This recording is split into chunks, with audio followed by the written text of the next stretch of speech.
ఎవరో చెప్తారు తెలిసి తెలియని వాళ్ళు, ఏమండి ఇంట్లో శివుడి ఫోటో ఉండకూడదు, తీసుకెళ్లి పెట్టేయండి అని. శివాలయం ఒకటి తేరగా దొరుకుతుంది, తీసుకొచ్చి తెల్లవారేటప్పటికి శివాలయాల్లో పెట్టేస్తుంటారు. దాని గురించే భాగవతం మాట్లాడింది. అవి పిచ్చి పనులు. శివాలయానికి తీసుకొచ్చి శివుడి ఫోటో పెట్టేయడం ఏమిటి? నీకు మంగళం అక్కర్లేకపోతే, నీకు శ్రేయస్సు అక్కర్లేకపోతే, నీకు కళ్యాణం అక్కర్లేకపోతే, నీకు సుఖశాంతులు అక్కర్లేకపోతే నువ్వు శివుణ్ణి విడిచిపెట్టేసుకో, అభ్యంతరం ఏం లేదు. నీకు అశాంతి కావాలంటే, అమంగళమే కోరుకుంటే శివుడు నాకు అక్కర్లేదని చెప్పచ్చు.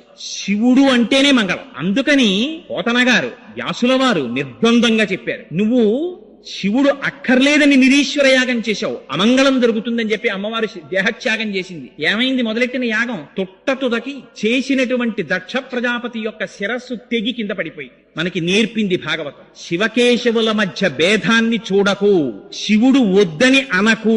శివుడు అంటేనే మంగళ స్వరూపము. ఆయన పేరు శంభు. శం అంటే సుఖము, భావయతి